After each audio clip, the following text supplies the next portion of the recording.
Evet, değerli dostlarımız, tekrar hoş geldiniz. Kırım Tatar Kültür Günleri etkinliğimizin 3. günü, 3. akşamında sizlerle birlikteyiz.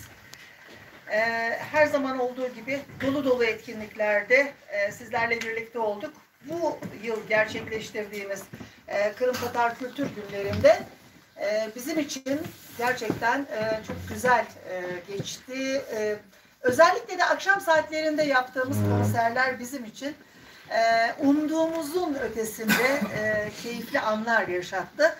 Bu akşamki konserin de sizler için unutulmaz anılardan biri olacağı düşüncesindeyiz. Çünkü bu akşam 2. Gazi Geray Han'ın bilindiği adıyla Bora Gazi Geray Han'ın eserlerinden örnekler sunacak kıymetli arkadaşlarımız.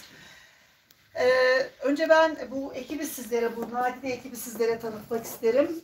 Neyde? Mehmet Celalettin Biçer, Kanun'da Mehmet Uğur Ekinci, Kemençe'de Beste Esen Biçer, Violonselde Şeref İçler, Ritim'de Ahmet Taçoğlu, Mavera Türk Müziği Topluluğu üyeleri, kıymetli saz üstadlarımız bu akşam bize Gazi Geray Han'ın eserlerinden örnekler sunacaklar.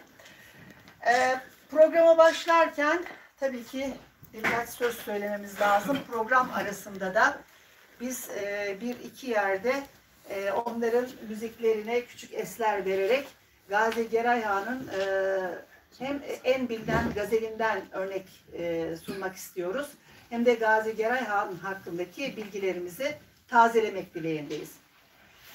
Evvela kahramanlıklar ve zaferlerle, sonra acılar ve ıstıraplarla dolu Kırım Türk tarihinin en şanlı devrinde yetişmiş olan 2. Bora Gazi Geray Han'ın hassas ruhunu, mert, sağlam karakterini, vatan sevgisini, kahramanlıklarını aksettiren, döneminin zevke, sefaya düşkün devlet adamlarını hakka, hakikate çağıran şiirlerini okurken, onun manevi varlığı önünde düşüncelere dalmamak, hayranlık ve duymamak mümkün değil. Şiirlerinden seçtiğimiz şu birkaç satırsa onun kim ve ne olduğunu ispat ediyor. Rayete meylederiz kâmeti dilcu yerine, tua dil bağlamışız kâkülü hoşbu yerine, ya da süreriz tığımızın zevk-ı safasın herdem, sim tenlerle olan lezzeti pehlu yerine, ya da bir başka dörtlüğünde dediği gibi, ehli İslam illerin kafir hasaret eyledi. Ey hüda natersler, siz rüşvet alın oturun, arsayı rezm içre biz kanlar döküp kan ağlarız. Vadi-i işrette siz cami safa zevkini sürün. Evet, Bora lakabıyla anılan 2. Gazi Geray Han, Devlet Geray Han'ın oğlu, 1554-1607 yılları arasında yaşamış, 1588-1596 ve 1596-1607 yılları arasında 2 defa tahta oturmuştur. Başarılı bir devlet adamı ve asker olmasının yanı sıra iyi bir şair ve bestecidir. Ayrıca hattat. Sanatçıları, bilginleri korumuş, çok değerli saz eserleri bestelemiştir. Şiir yazan gerayların içinde en meşhuru Bora Gazi Geray Han'dır. Edebiyat aleminde büyük bir kıymete sahip olan Bora Gazi Geray Han'ın çeşitli mevzularda yazılmış pek çok manzum ve mensur eserleri mevcut. Divan ve mesnevi tarzında 2 esaslı kısma ayrılması doğal olan bu eserler, lirik şiirleri, hamasi şiirleri, mizahi ve hicvi şiirleri, tahkiyevi, yani bir olayı düzgün şekilde anlatan öyküleme biçimindeki şiirleri ve talimi, yani eğitici şiirleri olarak da gruplandırılabiliyor. Bora Gazi Geray Han, daha senin Mehmet Geray Han zamanında İran seferine katıldığı sıralarda kendini göstermiş. Mehmet Geray Han Kırım'a dönmeye karar verdiği zaman o kendisine hayran ve gönül vermiş 300 Tatar süvarisiyle Serasker Özdemiroğlu Osman Paşa'nın yanında kalmıştı.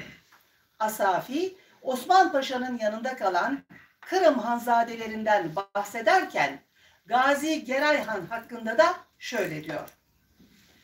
Birine Gazi Geray olmuştu ad, küstehem cüret idi Rüstem Nijat. Ta ezelden han ibni han idi ol, gayriler ten arada can idi ol. Cümle Tatar üzere hem başbu idi, lütfi amri sehası ço idi. Ol idi rozi vega meydanda mert, misli yok akranü emsal üzere fert.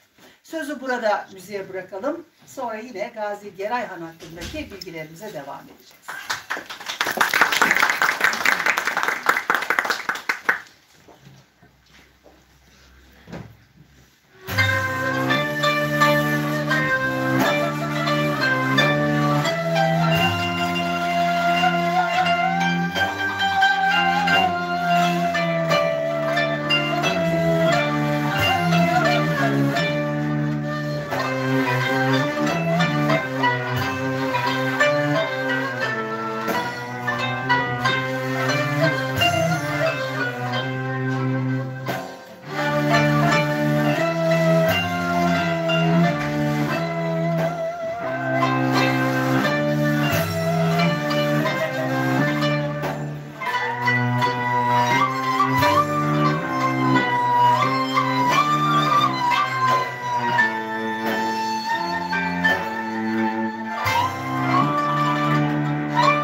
Sevgili konuklar, şimdi icra ettiğimiz eser Gazi Giray Han'ın Zilefkent Peşrevinin 2 hanesiydi.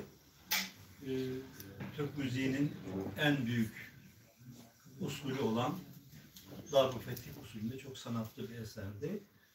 Şimdi bunu bu eserle ilgili daha önce araştırmalar yapmış olan, hatta notasında yazan arkadaşımız Mehmet Uğur Ekinci size birkaç bilgi verecek. Onu dinliyoruz. Teşekkür ederim. Bundan 20 sene önce bir Gazi Giray Han konseri yapmıştık. Yine o zamanki Kırım Derneği'nin binasında, ayrıca Gazi Üniversitesi ve Bilkent'te 2003 yılında 3 konser vermiştik. O zamanlar çalıştığım bir eserdi ama bu eseri ilk kez çalıyoruz. Benim bildiğim bu eserin hiçbir icrası, kaydı da yok. Hamparsum notalarıyla günümüze gelmiş bir eser bu. Yani 19. yüzyılda notaya alınmış bir melodi bu. Ve Gazi Giray Han'ın ismiyle gelmiş bir eser. Dolayısıyla ona ait olduğunu tahmin ediyoruz. Gazi Giray Han'ın yaşadığı dönem 16. 17. yüzyıl maalesef notanın kullanılmadığı bir dönem. Türk musikisinde notanın kullanımı çok yenidir. Ancak 17. 18. yüzyılda kalmış birkaç el yazması var ama esas notanın yaygınlaştığı dönem 19. ve 20. yüzyıllar. Dolayısıyla bugün Gazi Giray Han'a atfedilen repertuarda 80 civarında eser olmakla beraber bunların birçoğu müzikal özellikleri, makam özellikleri bakımından Gazi Giray Han'ın yaşadığı dönemin özelliklerini göstermiyor. Dolayısıyla onların aidiyeti şüpheli. Bugün çaldığımız eserler ise biraz sonra çalacaklarımız hakkında da bilgi veririz. Ona ait olma ihtimali en kuvvetli eserler olarak düşünüyorum. Ve teşekkürler. Az önce icra ettiğimiz Zilefkent Peşrev'de o dönemde kullanılan makamlardan biri ve sonraki dönemlerde neredeyse unutulan bir makam olması bakımından, yine usul kullanımı itibariyle oldukça eski özellikler göstermesi bakımından Gazi Giray Han dönemine ait olduğunu düşündüğümüz bir eser ve Gazi Giray Han'a aidiyeti dolayısıyla kuvvetle muhtemel oluyor. Bundan sonra çalacağımız eser ise Hüseyni Peşrev. 17. yüzyıl sonunda notaya alınmış bir eser ve Kantemiroğlu tarafından ve o notanın üzerinde de Gazi Giray Han yazıyor. Yani Gazi Giray Han'ın ölümünden bir yüzyıl geçmeden notaya alınmış bir eser olması bakımından ve onun adını içermesi bakımından en kuvvetli Gazi Giray Han'a ait olduğunu tahmin ettiğimiz eserlerden biri ve bu da gayet sanatlı, büyük bir eser.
şimdi bir neva peşrevi var. Bu da sanırım ilk icra olacak. Mehmet'in bir çalışması vardı, Kevseri Mecmuası. Onu günümüz nota yazımına çevirirken bu esere denk gelmiş. Şimdi kendisi anlatsın, biz de onu icra etmeye çalışalım. Evet, bu eseri herhalde 350 seneden beri icra eden olmamış olabilir. Zaten batı notasına çeviren benim. 350 sene önce Kevseri Mecmuası'nda notaya alınmış bir eser. Bestekarı olarak ise Tatar Han ismi kayıtlı. Tatar Han'ın kim olabileceğini Hakan Hoca ile Hakan Kırmızı'yla konuşmuştuk. Geçen 2 hafta önce birlikte oturduk. Başka bir han aklımıza gelmediği için bu eserin de Gazi Giray Han'a ait olduğunu tahmin ediyoruz.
Evet, Bora Gazi Gerayhan hakkında bahsetmemiz gereken iki önemli konu daha var kıymetli dinleyicilerimiz. Öncelikle Türk Edebiyatı'nda tahmis diye bir konu var. Başka bir şairin gazelinin her beytinin üst tarafına üçer mısra eklemek suretiyle meydana getirilen şekle tahmis deniliyor. Ve genel olarak Türk Edebiyatı'nda şiirlerine en çok tahmis yapılan şair Bora Gazi Gerayhan. Bir diğer önemli husus ise 3 Türk lehçesinde eser vermiş. Yani Çağatayca, Osmanlıca ve Kırım Tatarca olarak eser vermiş devlet adamıdır Bora Gazi Gerayhan. İkinci Gazi Gerayhan'ın yani Bora Gazi Gerayhan'ın şu gazeli de tasavvufi ruhla yazılmış eserlerinin en seçkin örneklerinden birisi. Muhabbet mülkine malik sipahı aşka serdarız. Veli oğlu Zülfü Pürçi'nin kemendine giriftarız. Gönüller mülkine malik tariki vahadete salik. Aduyu nesfi katletmiş bugün merdi cihandarız. Şehidi aşk olan azadedir duzah azabından. Bihamdillah ki bizde küşte-i şuhi istemkarız. Bizim esrarımız bilmez eğer tanider sufi. Mükemmel Ademiz esma rümuzundan haberdarız. Mücahitler, adu küşler, cefakeşler bilir cümle. Rızayı halika elhak, gazayı talepkarız. Bundan sonrası yine müzikte.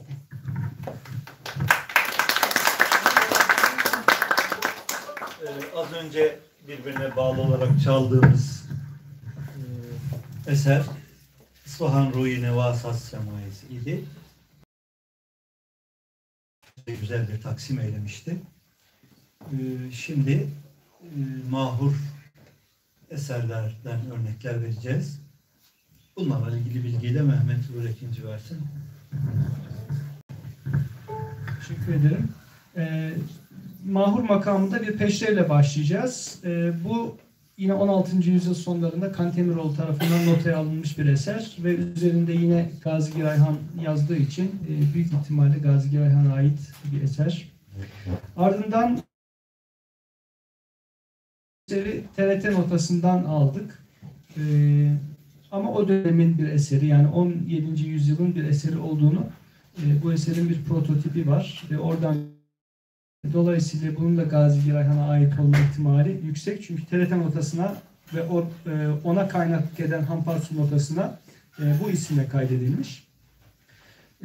O eserin ardından belki birçoğunuzun bildiğiniz meşhur Mahur Peşrevi çalacağız. İkinci bir Mahur Peşrev bu. Bu da yine Kantemiroğlu notalarından alınmış ve orada eser. Ve son olarak da repertuarımızı rast semaisiyle bitireceğiz. Mahur'a yakın bir makam olarak ardından rast çalacağız. Ve bu eserde yine Kantemiroğlu'nun Gazi Girayhan'a ait olarak gösterdiği bir eser. Dolayısıyla bunun da yine çok büyük ihtimalle ona ait olduğunu söyleyebiliriz.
programımız tabii ki bir Gazi Gerayhan konseri.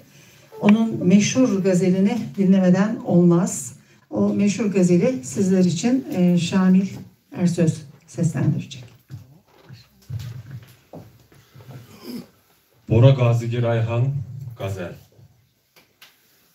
Rayete meyli deriz, kâmeti dilcu yerine. Tuğa dil bağlamışız, kâkülü hoşbu yerine. Hevesi tirü keman, çıkmadı dilden asla. Naveki gamzeyi dil suz ile ebru yerine. Süreriz tığımızın zevkü safasın her dem, sim tenlerle olan lezzeti pehlu yerine. Gerdeni tevse-i zibada, kutası dil bent, bağladı gönlümüzü zilfile gisu yerine. Severiz esbi hünermendi sabah reftarı, bir peri şekli sanem, bir gözü ahu yerine. Gönlümüz şahidi zibayı cihada virdük, dilber mahruhu yarı peri ruh yerine. Seferin cevri çok, ümmidi vefa ile veli, olduk aşüftesi bir şuhu cefacu yerine. Olmuşuz can ile billah gazayı teşne, kanını düşmeni dinin içeriz su yerine.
Evet,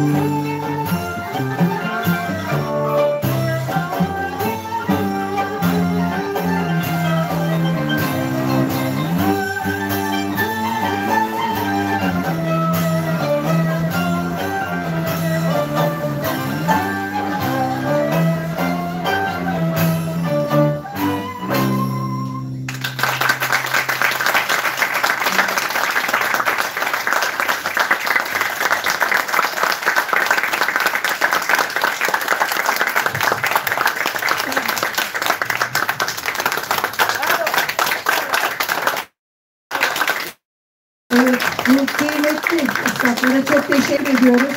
Niğde Mehmet Celalettin Biçer, Kanun'da Mehmet Uğur Ekinci, Kemençe'de Beste Esen Biçer, Yönsel'de Şeref İşler, Yetim'de Ahmet Kaçoğlu, Manevra Türk Müziği Topluluğu. Bizleri Kırım Tatar kültürünü çok başka bir boyutuna götürdüler. Çok teşekkür ediyoruz. Sağ olun, var olun.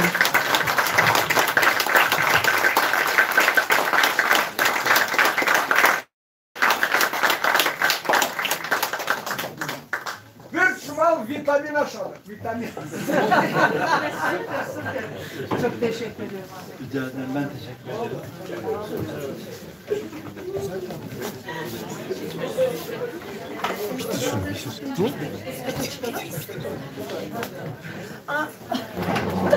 Birisi nota istiyor. Ben